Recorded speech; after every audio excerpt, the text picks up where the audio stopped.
Hi everybody, my name is Rhys Barber. I'm one of the audiologists here at Audiology Associates. Thanks very much for watching our YouTube earwax removal compilation video today. 3 patients, I think, altogether in this compilation video. Now, I'm on holiday this week and next week, weirdly, so I'm just I've recorded a bunch of videos for you guys. I think Taylor's going to record some with me as well, just to make sure you get your weekly wax fix as well, guys.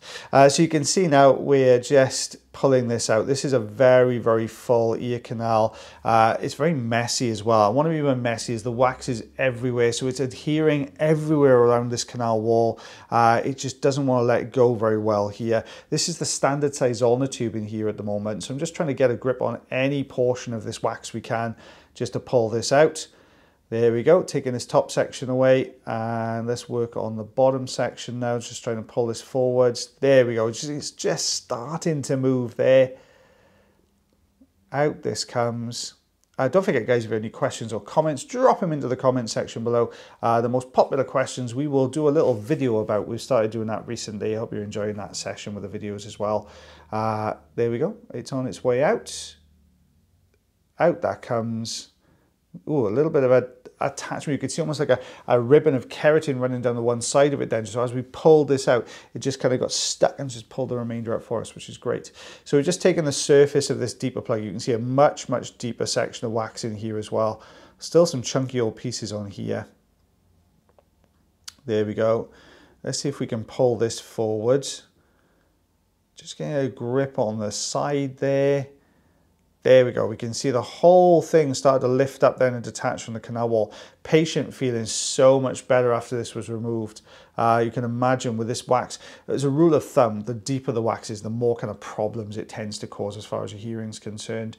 And this was really, really deep and chock-a-block as well. So out this comes, there we go.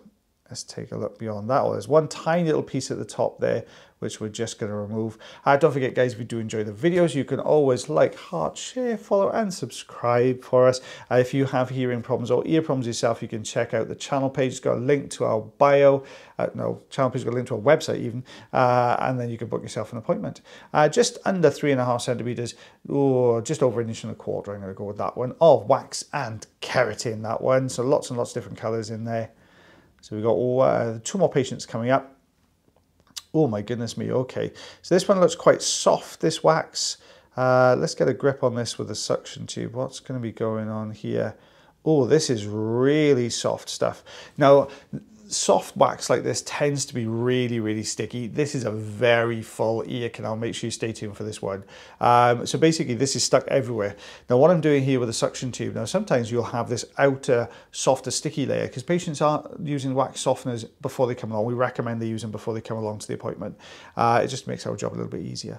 But sometimes what will happen is the surface of the wax will soften, but you'll have this hard core, this nugget of hard wax right in the middle. Now, in this case, that's not the case. Now I could have put some olive oil in here if I wanted to and tried to get this moving, but you can see the whole front section of this wax is moving. So I think it's going to come. But what I can see is the top section is also moving there, so I think it's loose. You'll see why it didn't come out in a second because we're going to switch up tools in a bit. But I'm trying to loosen everything here.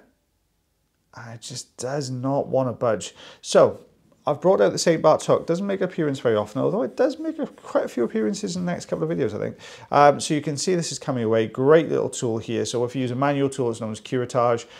So we're just dropping this behind. St. Bart's hook is a 90-degree hook, just in case you've never seen one of these videos before. We tend to try and drop behind the wax and pull forwards, but this is just the wrong consistency. It's just that a little bit too soft. But what we've done now is loosen the front. We've opened up the front a little bit. So we're going to go back in now with a standard size ulnar tube and tidy the front up a little bit now. Just get rid of some of these looser pieces.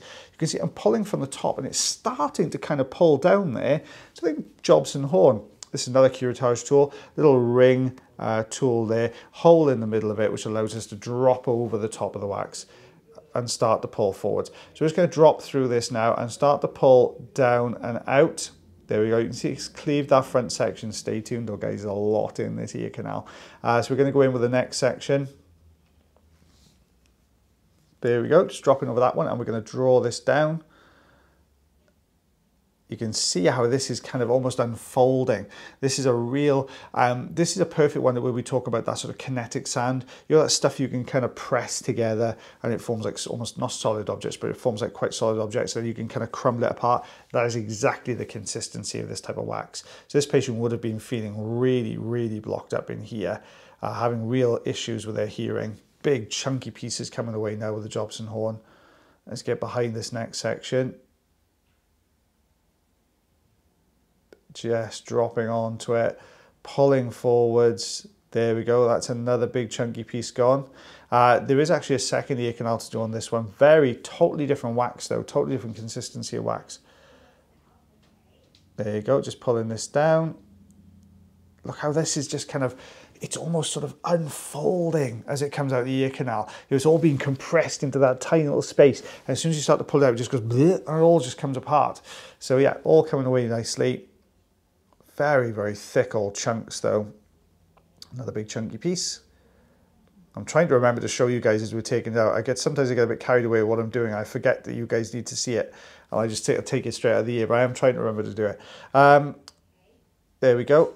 I think this is the last of it, but that is a meaty old chunk of wax, that one. There you go. You can see it looks quite irritated in there at the moment. Now, we'd recommend the patient use a little bit of ear calm, just an acetic acid spray, just to make sure there's minimize any risk of infection in there. But it looks lovely and healthy. So this is the other ear canal. The patient didn't realize any issues with this side, but you can see a very different wax. It's got this kind of matte appearance to it, which means it's rock solid. So the Rosen insert is much, much easier to use for this one. Just because there's only a tiny gap in there, and because it's so hard, we can get a grip on the side and pull the whole plug out. I think in one go. There we go. Almost there. And out that comes. Look at the size of that plug. That is a good size plug, that one. Perfect. Let's take a look. Oh, a little bit of sort of looser debris that was stuck behind it, a little bit of softer debris, but the eardrum looking lovely and healthy. So this is before, this is after. And this is what we removed, just over 4 centimeters. What is that in inches? Just under 1 3/4. I'm going to go with that one, or 1 11/16. Let's go. I'm so proud of myself. I could use a ruler. Yay! So let's go on to the next one. This is the last patient in the compilation now. This is classic Q-tip use. You can see it's gone right down in there. It's been pushed and compressed down into that deeper section of the ear canal. So I'm just going to use the standard size ulnar tube here just to pick this up and start breaking these bits of wax down. Let's start lifting. Oh, it's nearly there. There we go. You can see it starting to come apart now. Always more difficult ones to do because when we use Q-tips, we spread the wax around the outside edge. So what you end up with is a really compressed core and then this thin layer that's been spread and adhered to the canal wall all the way around, and it just doesn't want to come away easily. Don't forget the ear canal walls are really sensitive, and when you use that kind of stuff, it's really thin. You've got to work very, very close. You do run the risk of just accidentally touching the ear canal sometimes, and that can be quite uncomfortable for the patient. Luckily, this has come away quite well, but we're just getting this middle section away, breaking this down very slowly. I can't remember whether I told you to put any comments or questions down below. If I didn't, I'll remind you again. Pop any questions you have down below into the comment section for me. The most popular questions we do a video on, which is in our shorts. There is a link to that playlist as well on the channel page. You can check that out if you want to see if your question made the cut. It's in there. So we're just getting rid of these last couple of pieces now, just tidying up this edge. There we go. Lovely, and we'll take a look at the eardrum. Looking nice and healthy there, guys. So this is what it looked like before, this is what it looks like afterwards. Very different looking the eardrum there. I'm going to go with, probably if I scoot it across, centimetre and a half, just over ½ an inch, I'm going to go with that one. But very thin layers of wax there, but just compressed in. On its own, it probably wouldn't have caused too much difficulty, but with it being pushed in with a Q-tip, more problems. Well, thank you so much for watching our video today, guys. Hope you enjoyed it as much as I did voicing it over. I shall see you for the next couple of videos, and then there's probably myself and Taylor as well, just because it depends on how clinic falls, as whether we can pre-record all these ready for my holiday. But as always, guys, take care of yourselves, take care of your ears, and take care of one another, and I'll see you again real soon. Bye, everyone.